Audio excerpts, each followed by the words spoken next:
നമസ്കാരം. Aroor vision news ചാനലിലേക്ക് സ്വാഗതം. പ്രിയ പ്രേക്ഷകർക്ക് അരൂർ വിഷൻ ന്യൂസ് ചാനലിന്റെ വിഷു ആശംസകൾ. വാർത്തകൾ വിശദമായി.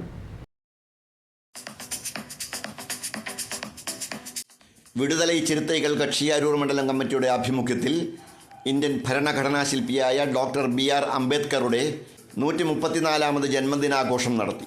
അരൂർ മാനവീയം വേദിയിൽ നടന്ന ജന്മദിനാഘോഷ പരിപാടി പ്രമുഖ സാംസ്കാരിക പ്രവർത്തകനും ദളിത് ആദിവാസി നവോത്ഥാന നായകനുമായ M. ഗീതാനന്ദൻ ഉദ്ഘാടനം ചെയ്തു.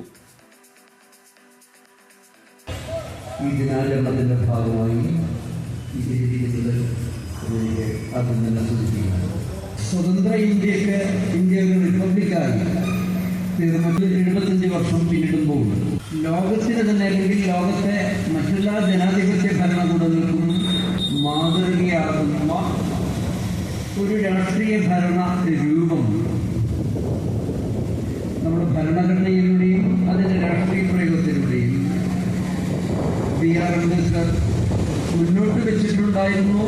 അതിനെ സമ്പൂർണമായും കാത്തുരക്ഷിക്കാനും അത് തുടങ്ങി വെച്ചതിൽ നിന്നും കൂടുതൽ വികസനമാക്കാനും ഇന്ത്യയിലെ ദേശീയ രാഷ്ട്രീയ പ്രസ്ഥാനങ്ങൾ ബഹുഭൂരിപക്ഷവും പരാജയപ്പെട്ടിരിക്കുന്നു എന്നത് കാണാതിരുന്നുകൂടാണ്.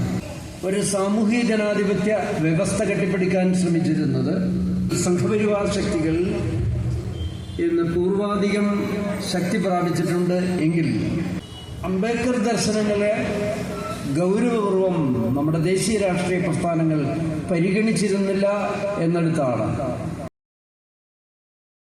ഭരണഘടനയെ ഇല്ലായ്മ ചെയ്യാനുള്ള സവർണ ഫാസിസ്റ്റ് ശക്തികൾക്കെതിരെയുള്ള ചെറുത്തുനിൽപ്പിൻ്റെ രാഷ്ട്രീയം ഇന്നിൻ്റെ ആവശ്യമായി മാറിക്കഴിഞ്ഞുവെന്ന് അംബേദ്കറിനെ അനുസ്മരിച്ചുകൊണ്ട് ഗീതാനന്ദൻ പ്രസ്താവിച്ചു. അധികാരത്തിൽ നിന്ന് അകറ്റി നിർത്തപ്പെട്ട ജനതയുടെ ഇന്നലകളുടെ രാഷ്ട്രീയവും അധികാരത്തിലേക്ക് കടക്കുന്നതിനുള്ള തിരിച്ചറിവും അടിസ്ഥാന ജനത ബോധ്യപ്പെടണമെന്നും അദ്ദേഹം കൂട്ടിച്ചേർത്തു. കേന്ദ്ര സംസ്ഥാനങ്ങളുടെ സമകാലിക രാഷ്ട്രീയം ചർച്ച ചെയ്യുന്ന VCK എന്ന പ്രസ്ഥാനം കേരളത്തിൽ ചുവടുറപ്പിക്കണമെന്നും ഗീതാനന്ദൻ പ്രത്യാശിച്ചു. ബാലനരൂർ അധ്യക്ഷത വഹിച്ചു. മണ്ഡലം സെക്രട്ടറി M. ഉദയകുമാർ സ്വാഗതം ആശംസിച്ചു. VCK മണ്ഡലം ജില്ലാ പ്രസിഡന്റ് പ്രശാന്ത് പത്തിയൂർ, ജില്ലാ സെക്രട്ടറി KT സുരേന്ദ്രൻ, വനിതാ വിഭാഗം പ്രസിഡന്റ് ഷാനി M. ചന്ദ്രൻ എന്നിവർ പ്രസംഗിച്ചു. PP കമൽദാസ് കൃതജ്ഞത രേഖപ്പെടുത്തി.